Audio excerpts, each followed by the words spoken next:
Pengenalan, bangunan muzium ini siap dibina pada 9 Mei 1991 dan kemudian dikenali sebagai Kampung Kraftangan. Ia terletak di sebelah Jalan Hilir Kota, berdekatan dengan Istana Balai Besar.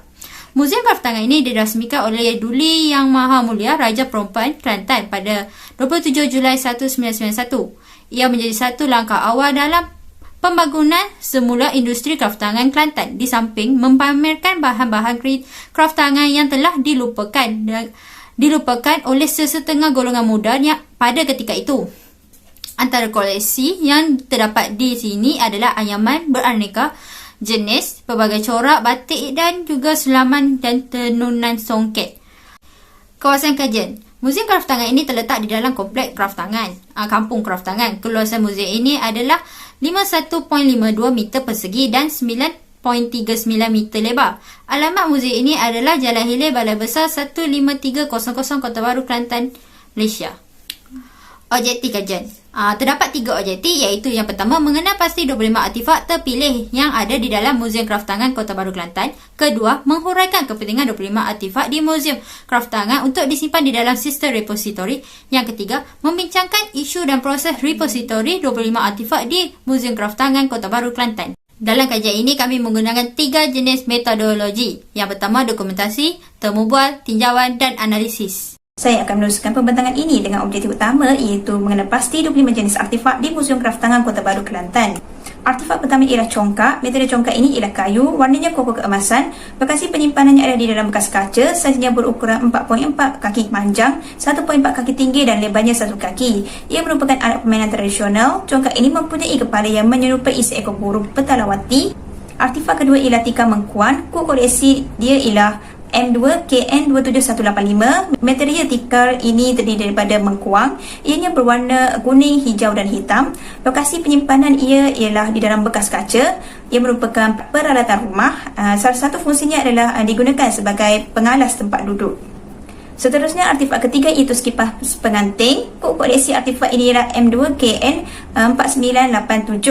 Materialnya diperbuat daripada kain baldu, warna hitam keemasan. Lokasi penyimpanannya ialah di dalam bekas kaca. Ia merupakan peralatan perkahwinan. Kipas ini bermotifkan flora dan fauna. Ia digunakan dalam upacara atau majlis perkahwinan dan seumpamanya. Artifak keempat ialah alat mengangin padi. Material alat ini ialah kayu, warnanya coklat. Lokasi penyimpanan adalah pameran luar. Alat mengangin padi ini merupakan peralatan pertanian. Ia digunakan dalam mengasingkan padi. Seterusnya, artifak kelima iaitu alat menenun kain. Material yang terdapat pada alat ini ialah kayu dan benang, warnanya coklat. Lokasi penyimpanannya ialah pada pameran terbuka. Alat menenun kain ini ialah peralatan menjahit. Ia merupakan satu alat yang sangat terkenal di kalangan masyarakat Kelantan. Alat ini digunakan untuk menenun kain. Artifak keenam ialah lesung kayu. Kod koleksi artifak ini ialah M2KNK7884. Material ia ialah kayu, warnanya coklat. Lokasi penyimpanannya adalah di dalam bekas kaca. Ia merupakan peralatan dapur. Alat ini digunakan untuk menumbuk, menggiling dan melumatkan bahan-bahan yang telah dicampurkan atau diletakkan ke dalam bekas lesung. Artifak ketujuh ialah pengecok batik. Kod koleksi artifak ini ialah M2KN3118219.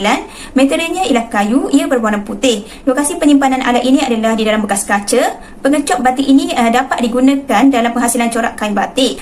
Blok ini dia akan dicelup terlebih dahulu ke dalam pewarna sebelum ia diterapkan ke atas kain.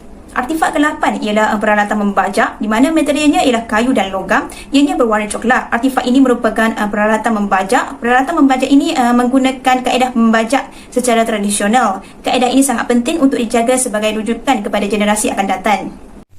Koleksi yang ke-9 ialah bako rotan bertudung. Kod koleksi M2KN91-89. Jenis material koleksi ini adalah mengkuang dan berwarna coklat kehitaman. Lokasi penyimpanan adalah di dalam bekas kaca. Fungsi bako ini adalah sebagai bekas untuk menyimpan atau mengeringkan beras selepas dibasuh. Koleksi yang ke-10 ialah alat memanggil burung. Alatan ini yang dibuat daripada tanah liat dan berwarna coklat kehitaman disimpan di kawasan pameran terbuka. Ia yang mempunyai luas permukaan sebanyak 20 cm dan tinggi 19 cm digunakan untuk memanggil burung ruak-ruak. Koleksi ke-11 ialah peta semenanjung. Jenis material peta ini adalah kayu dan berwarna coklat. Selain bersaiz panjang 8 kaki dan lebar 3 kaki, ia disimpan di pameran terbuka dan berfungsi sebagai gambaran peta semenanjung Malaysia. Koleksi ke-12 ialah tampuk bantal. Kod koleksi M2KN202 di sebelah 81. Koleksi ini diperbuat daripada perak dan disimpan dalam bekas kaca. Kegunaannya adalah sebagai hiasan tepi bantal bagi kerabat diraja dan pembesar istana. Koleksi ke-13 ialah bekas pisau dan garfu. Koleksi ini yang diperbuat daripada kayu dan berwarna coklat disimpan di dalam bekas kaca selain berfungsi sebagai tempat peletakan pisau dan garfu. Koleksi ke-14 ialah kasut batik. Jenis materialnya ialah tekstil dan berwarna merah kuning serta disimpan dalam bekas kaca. Fungsinya adalah sebagai pengalas kaki. Koleksi ke-15 ialah caping. Kod koleksi M2KN266-85. Ia diperbuat daripada perak dan disimpan dalam bekas kaca. Kegunaannya adalah sebagai alatan pelindung kemaluan kanak-kanak lelaki. Koleksi ke-16 ialah kerusi malas nibong. Ia diperbuat daripada kayu dan berwarna coklat serta disimpan di pameran terbuka. Fungsinya adalah sebagai tempat berehat bagi ibu berpantang selain dipercayai dapat menjadi pelindung daripada gangguan makhluk halus. Koleksi ke-17 ialah sarung camca atau cendol. Kod koleksi M2KN112-82. Koleksi ini yang diperbuat daripada kayu dan berwarna coklat disimpan di bahagian pameran terbuka. Ia berfungsi sebagai penapis dan pengacau acuan camca dan cendol. Seterusnya, artifak yang ke-18 adalah bekas tali siput. Material bakul ini daripada tembaga dan keluli dan berwarna logam. Fungsinya adalah untuk mengacip daun sirih supaya hancur dan mudah untuk dimakan. Artifak yang ke-19 adalah kerang kayu. Alatan ini berasal daripada kayu dan berwarna coklat. Lokasi penyimpanan di dalam bekas kaca. Ia dijadikan sebagai hiasan di dalam rumah. Artifak yang ke-20 adalah tepak sirih. Material daripada kayu dan berwarna coklat. Disimpan di dalam bekas kaca. Fungsinya sebagai perhiasan dalam upacara rasmi dan dijadikan sebagai tempat untuk meletak sirih. Artifak yang ke-21 adalah geluk tempurung. Kod koleksi M2KN8.82. Berasal daripada kayu dan tempurung dan berwarna coklat. Disimpan di dalam bekas kaca dan fungsinya sebagai alat untuk penyimpanan air. Artifak yang ke-22 adalah bantal sulang kelengkeng. Kod koleksi B. Material daripada tekstil dan berwarna putih keperakan. Disimpan di dalam bekas kaca. Fungsi sebagai pelapik dan alas tidur bagi golongan wanita yang bersalin atau berpantang. Artifak yang ke-23 adalah beg tangan mengkuang. Kod koleksi M2KN3.97. Beg ini berasal daripada mengkuang dan berwarna kuning, coklat, merah dan hijau. Disimpan di dalam bekas kaca. Ia dijadikan sebagai perhiasan dan tempat menyimpan barang bagi golongan wanita. Artifak yang ke-24 adalah raga tempurung berukir. Kod koleksi M2KN162.86. Material daripada kayu dan tempurung dan berwarna coklat. Disimpan di dalam bekas kaca. Fungsi sebagai menyimpan barang di dapur. Artifak yang ke-25 adalah saji buluh. Material daripada rotan dan mengkuang dan berwarna hijau, merah dan kuning. Disimpan di dalam bekas kaca. Dijadikan sebagai alatan menutup makanan dan perhiasan di dalam rumah. Saya akan membentangkan berkaitan dengan kepentingan sistem repositori ini terhadap artefak dan sumber lain. Antara kepentingan yang pertama adalah bagi melindungi koleksi daripada kerosakan dan kemusnahan. Begitu saja. Justru itu sistem ini diwujudkan bagi melindungi segala bahan daripada lupus maupun hilang dan lenyap begitu saja. Selain itu, ini juga menyimpan dan mengurus dalam melestarikan aset intelektual. Hal ini supaya dapat mempertahankan ilmu ilmiah yang merupakan banyak sumber berkaitan dengan sejarah serta artefak yang ada di negara kita khususnya. Tentunya dalam satu laman web yang mana dikhususkan untuk penyimpanan sumber ilmu tersebut. Itu adalah salah satu sistem repository lah. Di samping itu juga penting bagi pengkaji untuk mendapatkan sumber dan informasi maklumat dengan lebih mudah, terutamanya kepada mahasiswa yang menjalankan kajian. Hal ini karena sistem ini mudah diakses, walau di mana juga berada. Selain itu, dalam sistem repository ini juga menyediakan platform dan menggalakkan kita bagi mengakses secara terbuka tanpa batas. Ini akan memberikan masa dan ruang yang tidak terbatas bagi mereka melakukan rujukan pada bila-bila masa sahaja serta di mana jua. Sistem ini juga penting dalam melindungi segala karya ilmiah dan intelektual daripada plagiat yang diterbitkan secara haram. Ianya akan mudah dikesan dalam sistem repository ini. Semua ini adalah kepentingan mengapa sistem repository ini perlu wujud. Antara isu yang pertama adalah berkaitan dengan perkembangan teknologi dunia yang kini kian maju.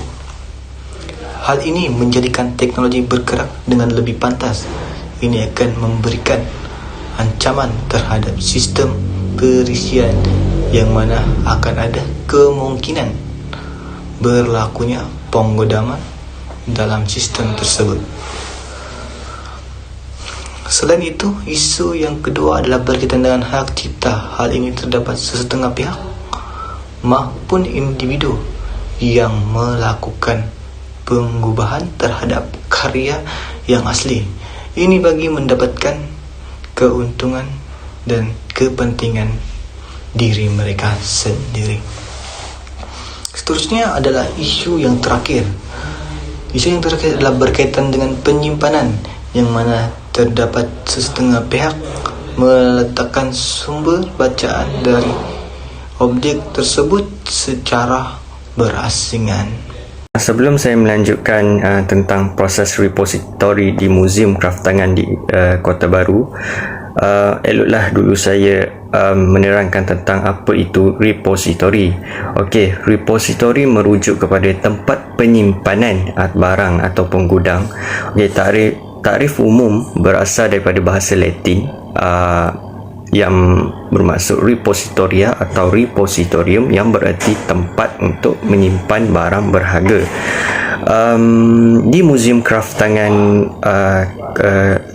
Kota Baru terdapat beberapa prosedur ataupun proses repository. Yang pertama adalah dengan perolehan dan pengurusan koleksi. Perolehan koleksi ini boleh didapati dengan pelbagai cara, iaitu seperti penyelidikan di lapangan, pembelian, hadiah dan sebagainya. Di Muzium Kraftangan Kota Baru, Kelantan, pihak pengurusan dan penjagaan muzium menyatakan kebanyakan barangan kraftangan yang banyak di sini adalah dengan cara pembelian dan juga pemberian daripada individu tertentu. Prosedur yang seterusnya ialah dengan cara mendaftarkan koleksi, yang mana ianya bertujuan untuk memberikan setiap koleksi yang dimiliki dan seterusnya memudahkan pengurusan penyimpanan barangan dan juga penggunaannya. Pendaftaran koleksi ini terdapat banyak prosedur, di antaranya yang utama adalah dengan pendaftaran pemerolehan tahunan, pendaftaran mengikut klasifikasi, pengisian tag card, menulis nombor pendaftaran, penyediaan doket atau sistem pergerakan fail yang mudah untuk dikesan, dan yang terakhir adalah dengan penyediaan inventory. Penggunaan tag card boleh dilihat banyak dilekatkan pada barangan artifak di Muzium Kraftangan Kota Baru. Selain itu juga ialah penstoran dan juga penyimpanan koleksi. Penstoran ini perlu dilakukan kerana terdapat barangan yang perlu dijaga dengan baik, yang mesti dilindungi daripada terus merosak. Sebagai contohnya ialah kelembapan dan juga pencahayaan yang memainkan peranan penting dalam penjagaan barang-barang yang sensitif. Sebagai rumusan dan kesimpulan pula, kajian ini sebahagiannya memenuhi objektif kajian dan juga menjawab persoalan kajian yang telah dilakukan oleh pengkaji dan juga rakan-rakan. Dapatan kajian boleh dilihat dari segi perspektif kaedah kajian yang telah dibuat, iaitu dengan cara membuat temu bual, melakukan tinjauan dan juga analisis. Rata-rata responden yang diterima adalah menepati kehendak yang ingin dikehendaki, iaitu kaedah menemu bual. Pegawai muzium memberikan lagi data yang lebih terperinci. Selain itu, dapat dibuktikan bahawa 25 artifak yang dikaji mempunyai nilai sentimental dan juga data yang tersendiri. Pemilihan Muzium Kraftangan Kota Baru adalah bertepatan dengan bahan yang ingin dikaji kerana di sini terdapat pegawai muzium yang berkaliber dan juga artifak yang dipamerkan terdapat datanya yang tersendiri. Kesimpulannya, proses repositori di dalam muzium untuk penyimpanan barangan serta artifak warisan yang bernilai tinggi dapat memberikan lagi kemudahan kepada muzium dan pengurusan muzium itu sendiri, kerana kaedah repositori dapat menyimpan segala data peribadi dan juga penyimpanan data yang perlu diterbitkan untuk tetapan pada masa akan datang. Sekian daripada saya. Terima kasih.